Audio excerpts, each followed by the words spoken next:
Okay, hello. Happy spring break. Today we're going to do a little bit more on balance. We're going to try a tree pose and then do a few things to see if we can make it a little bit more stable. So first thing we're going to do is just throw ourselves into the pose gently. So you're just going to balance on one leg. We worked on this a little bit last time. You're just going to think of, so we're going to balance on our left leg. We're going to think of pressing down with the left half of the pelvis so both legs can stay straight. So you can see how if I just press down into my left foot, the left half of my pelvis drops down and the right half lifts up a little bit, okay? Then we're going to see if we can keep that left leg straight. And then we're just going to bring the right knee up into a bend. So however high you can get it is fine. We're putting very little pressure on the opposite leg here. So you're going to turn this right leg out to the right and just touch anywhere that you made it to along the inside of that leg, but really barely touching. So if anything, you could even think of this standing leg as pressing toward the foot rather than this foot resting or propping or pressing into the other leg. That's not what we're doing for this exercise for today.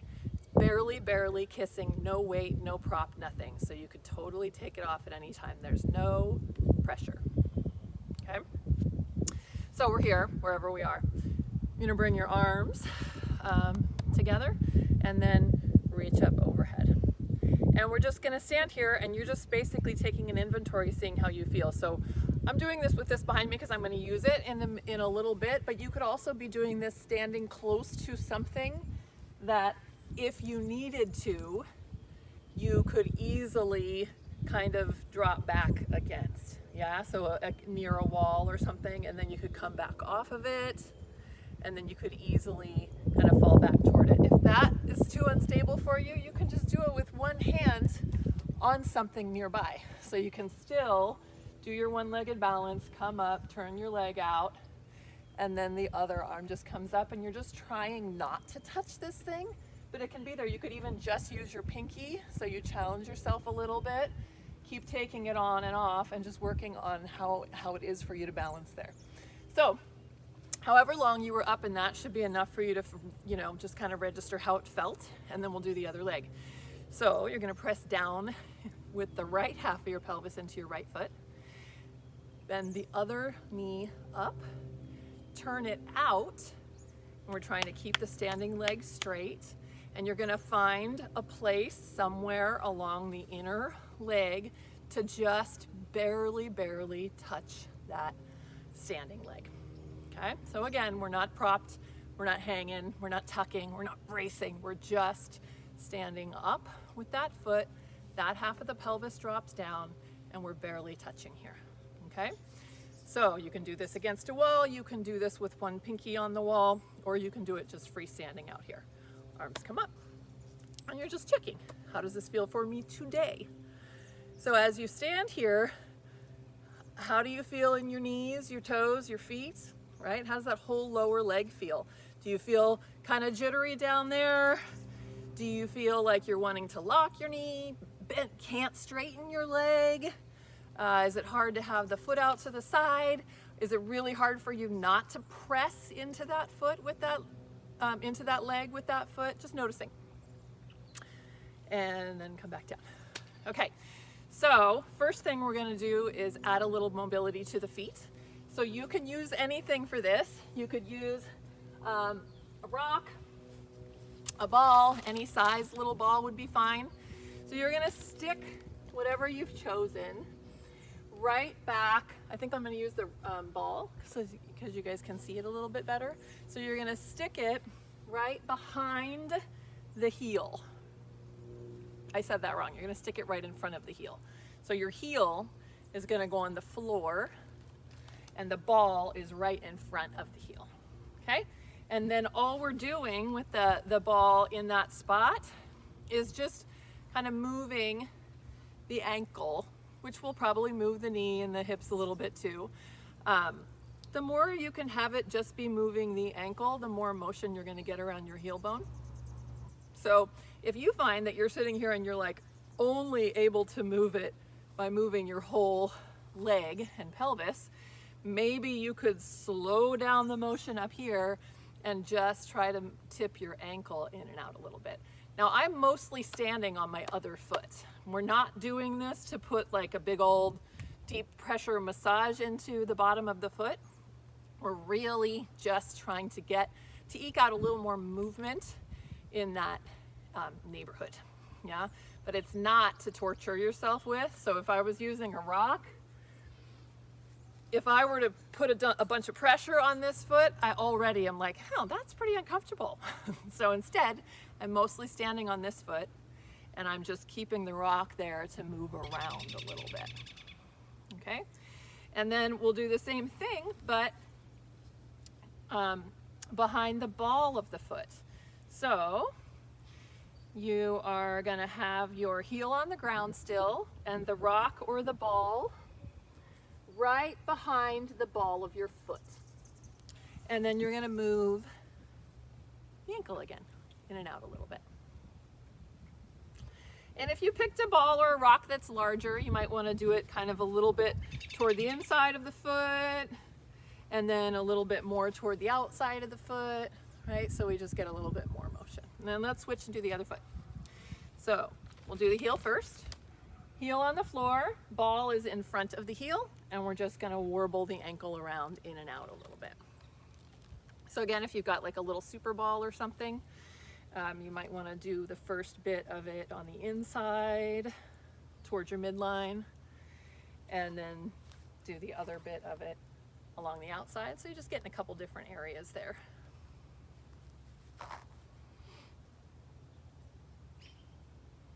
Okay, and then we'll do the ball of the foot again. So the ball is behind the ball of the foot. The heel is on the floor. Most of our weight's on our other leg.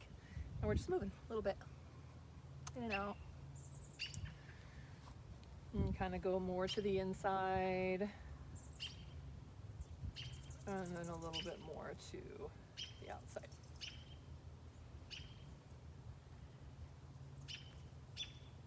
Okay, so we mobilize the feet a little bit there. What's next? The hip drop. So think of the pelvis, right? So this has to do with how we're balancing on one of the two of those legs. So we're just going to see, can you drop each hip? So just standing, put your hands on the bones of the pelvis. So you're feeling sort of for an arch on this side of bone and an arch on this side of bone. And we want to make sure we can drop each of those arches. So you're just going to bend whatever knee of the side you're trying to drop. So we're going to bend our right knee and see if that drops the right half of the pelvis, and then straighten back up. So we want to do this without a ton of side-to-side movement. So if your drop looks more like a shift, then kind of narrow it down, stay on an axis here, and maybe put a little more weight on your left leg, and then bend your right knee. See if that helps you to drop that half of your pelvis. And if it's really hard for you to just drop half of your pelvis, it's a good thing to know and just something to play around with in the future, because it's a necessary movement. So again, you're making sure that you're not shifting and that you're not rotating. Yeah, so it's always good to feel and to look down at yourself and see, okay, am I actually dropping? Am I staying on an axis? Or am I shifting way over to one side or the other? What else is going on? Okay, so now we're gonna try the other side. I'm gonna shift my weight onto my right a bit more, and then we're gonna bend the left knee, and that should drop the left half of the pelvis. This is a harder side for me to drop. I'm stickier over here. So I'm just gonna go slowly and small I'm gonna make sure I'm not cheating by turning, which I was a little bit. You also don't want to be feeling this in your lower back, really. I mean, you might feel a little bit of a stretch or a little bit of unsticking or something, but if it feels kind of like you're compressing, right? Like as you drop, that opposite side is compressing. One thing to check in with is, can you relax your rib cage a little bit? Can you relax your neck? And can you stay relaxed here as you drop down, right? Because if you are kind of in this hyper extension spot of your spine and you go to drop that side, you'll end up sort of feeling a compression kind of through here. So just relax, drop. Yeah, can you do it staying on axis without rotating with most of your weight on the straight leg? Okay, so that's our drop. Next we're going to go up into the upper body, because another piece of being able to balance is that your spine be mobile. So if it's not mobile in certain spots, a lot of us get kind of sticky up in this upper back part of our spine. If it's not mobile there, then you can imagine that if you're trying to balance and allow for some movement, but 6 of these vertebrae are all locked together, that's gonna force a lot of movement in a lot of other places. So we're gonna do our wall cog. So you find a wall, and you're just gonna stand against it with your feet a few inches out from it. So your butt, your ribs, and your head are all touching the wall. And then we're gonna move the pelvis. So we've done these before. We're gonna tilt the pelvis back so that your low back touches the wall.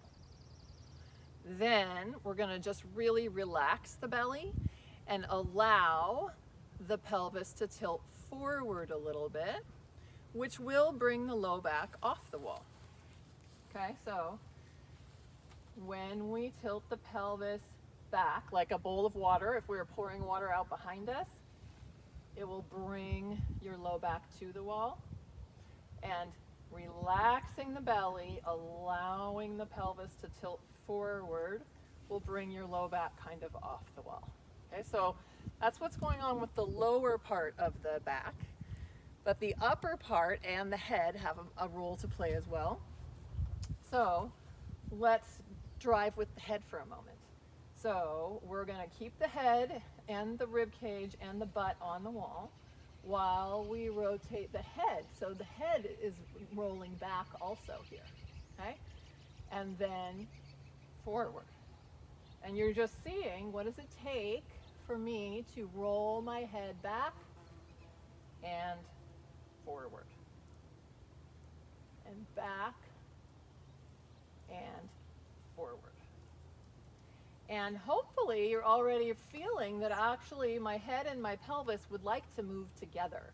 So as my head rocks back, so does my pelvis. So I'm going to add that in, okay? And then as my head rocks forward, so does my pelvis.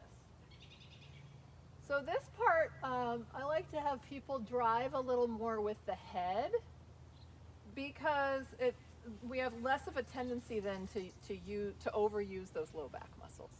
So you could also use your sort of key points to be your chin and your pubic bone, and that they're going in the same direction, if that helps.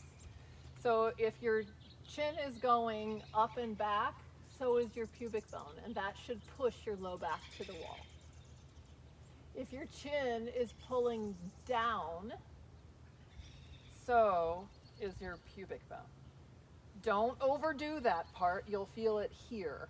Okay, we don't even really want to feel fatigue in the low back. We just want to feel like the spine is being allowed to move because the head and the pelvis are moving. So chin and pubic bone down, drive with the chin, chin and pubic bone up, low back comes to the wall. Chin and pubic bone down, chin and pubic bone If you can't do this with your head touching the wall, just try to get it as close to the wall as you can so that you're here.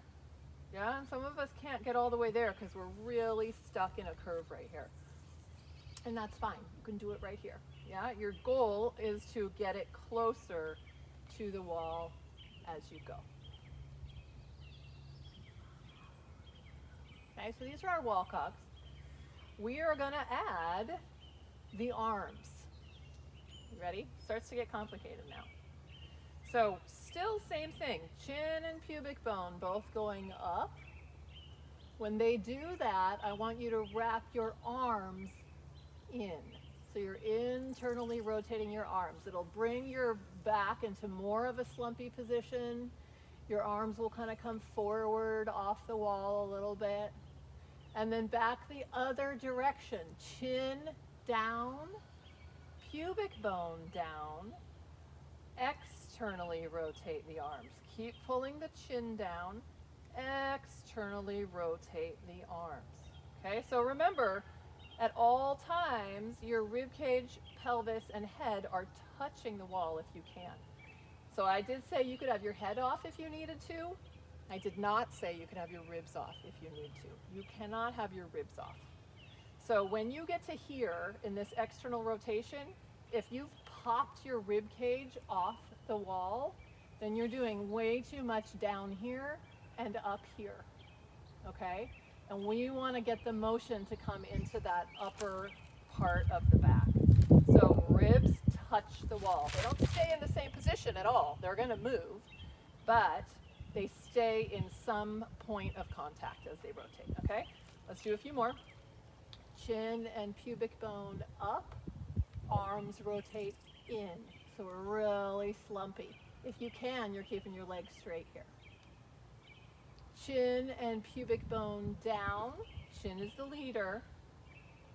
Arms externally rotate. You can pull your shoulder blades down a little bit to really get some space in the back of the neck. Really pulling that chin down is going to pull the base of your skull up. Chin and pubic bone up. Back touches the wall. Arms rotate in. Chin and pubic bone down. Low back comes off the wall, but ribs still touch. Shoulder blades are still touching. We're externally rotating the arms. Okay, let's do 3 more. Chin and pubic bone up. Arms rotate in. Low back squishes the wall. Chin and pubic bone down. Arms rotate out. Chin really pulling down, shoulder blades pulling down. Chin and pubic bone up, arms rotate in, low back touches the wall. Chin and pubic bone down, arms rotate out, really pull that chin down, pull those shoulder blades down. Okay, 1 more. Chin and pubic bone up, low back touches the wall, arms rotate in. Really see if you can get that low back to the wall. Try to keep your knees straight. Chin and pubic bone down. Ribs still touch. Low back is off. Shoulder blades pull down. Arms are rotating out. Okay? So those are our wall cogs. Our head, ribs, and pelvis are all moving like cogs in different directions. So next is a little bit of one leg forward motion. So we're going to put the right leg forward. We've done this one before too. We're just trying to allow the front foot to flatten, widen, lengthen as we come forward and go back. And that's just also prepping the foot for being a nice broader base of support for us to balance on. So you're going to come forward, bringing your pelvis. Pelvis drives, remember, not ribs, not head. So as you come forward, the pelvis is driving. If it helps you to put your hands back here, it really helps me to do it that way.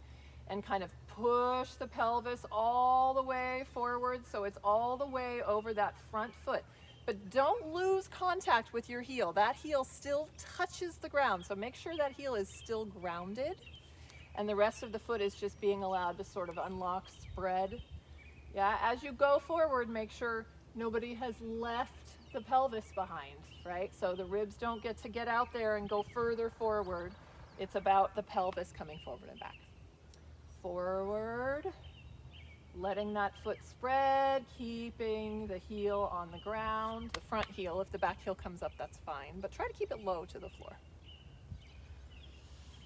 And forward again, all of the weight over that foot. See if you can balance, because there's almost no weight. There's no weight on the back foot, right? So you're trying to stack yourself over this right foot and see if you can feel that right foot. Say, okay, I'll spread out. I'll get a little bit bigger to give you a bigger base here. And one more. Forward, stacking everything over the foot. Heel, ball of the foot, grounded, spreading, and then back. And then we'll do the other side. So, left foot forward. Drive the pelvis forward. Pelvis comes all the way over that front foot. And we're gonna see if we can really feel the heel on the ground and the ball of the foot on the ground, and the foot just sort of spreading and getting bigger. And then backing off. Driving again, pelvis forward, all the way till it's over that front foot. Can I feel my heel? Can I feel the inner ball of the foot really being grounded? Am I stacked up over it? Has my pelvis made it far enough? Or is my pelvis still back here and I think that it's forward? We're not bending, we're not doing any sort of forward bend here. We're staying stacked as we move forward. Pelvis forward. See if you can keep that back heel low a little bit. That's also gonna help encourage that little bit of dropping that we're wanting to happen in our one-legged balance. Okay, let's do one more. Forward, pelvis drives. Let that foot spread out. It's a relaxation motion for the foot. It's not a holding motion for the foot. So as we're coming onto this foot, we're really trying to allow it to spread and be stretched. See if you can reach through the back heel a little bit. But remember, if you reach through the back heel, because I felt that just pull my pelvis back a little bit, right? So I want my pelvis over my front foot and maybe reach through the back foot a little bit. Ooh, it's a little more work for my leg. And then back. Okay, one more piece here, well, two more pieces. Let's stick with the legs for a moment. So we're just gonna rotate the thighs. So you're just standing here and you're just gonna see how far you can externally rotate your thighs and how far you can internally rotate your thighs. Okay, we're trying to make that motion as much as it can be, but you can see my feet are flopping around, that's fine. We're trying to make that motion exist as much as possible in the hip joint. So that's the ball joint right in here. So we're rotating the thighs in, and you can even exaggerate it. Your knees might need to bend a little bit until you get into that sort of knock-knee position. It'll kind of stick your butt out a little bit. That's fine. Yeah, we're just doing it to practice our rotation. Externally rotate the thighs. Externally rotate, externally rotate, externally rotate. We want the legs straight here. It might turn you onto the outsides of the feet. That's fine for right now. And it might help you get them out a little bit more if you can tuck your tail, if you can get that low back into flexion. Internally rotate, externally rotate. If you're feeling this is uncomfortable in here, it's not a big deal for the pose we're about to do. It's helpful, but I would not have you keep doing it if it's uncomfortable for your back or your knee or anything, knees or anything like that. If it feels okay and you feel like you can feel the motion coming into here, great, just play around with it a little bit. Can you tell Does one of them rotate further than the other? Is one of them a little tighter? When you get to that external rotation, can you get a little bit of flexion? On this side, my knee really wants to bend because this part of my hip is a little bit tighter on this side than this part. So I'm going to work on straightening that. So you're just playing internal rotation, external rotation. Okay? And then the last piece is just a little bit of shoulder mobility, and we're going to use the wall for that again. So just lean butt, ribs, and head against the wall if you can. And you're just going to do some, like you're making snow angels, right, on the floor. So you're bringing the arms up and down and up and down. And there may be some motion in your rib cage here. We want to see if we can have there be just a little bit less motion. If we can get the ball joint, just like we did down here, worked on the ball and socket joint moving a little bit more. We want to see if we can get that to be what's mostly moving here. So it's not a lot of this. Yeah, we're going to see, can I bring my arms up without a lot of rib or head movement? I don't want you to force it or brace it. You just want to see, can I stabilize a little bit and still move my arms? And just do a few more times, right? It'll get a little bit more mobile as you do it. Again, I'm not saying hold still and don't move anything but your arms. I'm really just saying if you can relax your torso mostly and still move your arms up and down.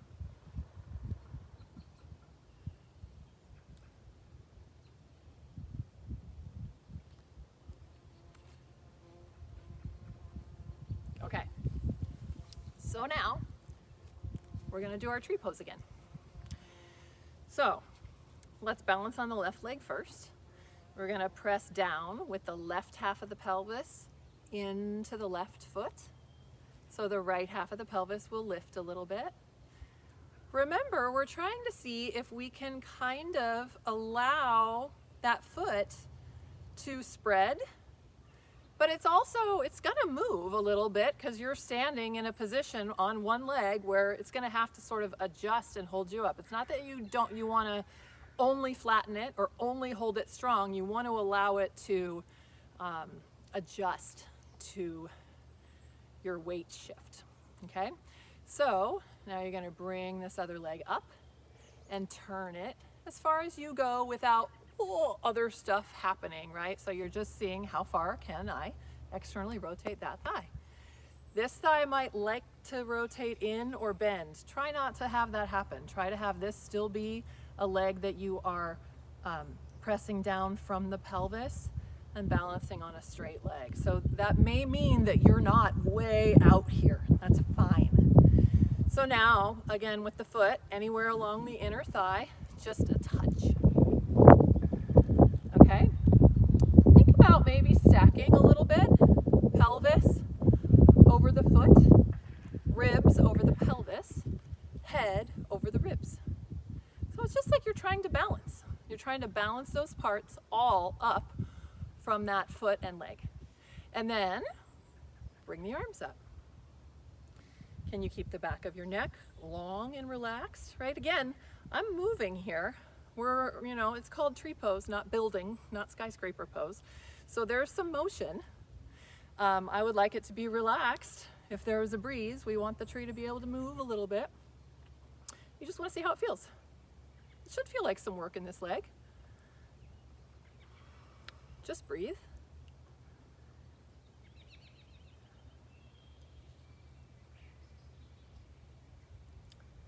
Great practice for balancing is when you start to go, see if you cannot grab the thing or touch the ground. See if instead you can just adjust. However, to find your way back to that tree. All right. So that leg's getting tired. Let's do the other side. Right half of the pelvis presses down into the foot. Left half raises up a little bit. I'm gonna bend this knee. We're gonna turn it out a little bit. We're gonna find, and we're turning it out without turning the whole pelvis and the other knee somewhere else, right? We're staying on a pretty straight centered leg. So we're here, we're turning it out, and we're gonna find a place to touch somewhere along the inside. So remember, just like in the beginning, you could be doing this close enough to a wall that you could just lean right back onto it. You could be doing it with your side next to a wall, or you can just barely touch it with your pinky toe. All great ways to practice balance. Arms up. Okay, so can we find some relaxation here? For a lot of us, when we bring our arms up, we get really tight in the neck. So if that means that you can't get your hands all the way together, don't bring your hands all the way together. Let them come apart a little bit. Let your shoulders relax. Let there be some length in the back of your neck. And breathe.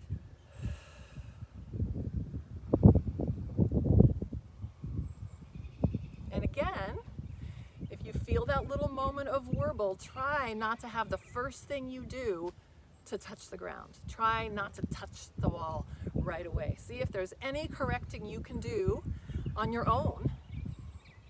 I don't care what it looks like, right? As long as it doesn't hurt anything. Can you find your way back to that tree? And breathe some more. What could you relax here? Check your neck, check your shoulders. Check that you're breathing. We also tend to really want to hold our breath when we balance. Much easier to balance when you're breathing. All right. Thanks for coming. Thanks for watching. Hope everyone's doing great. Namaste.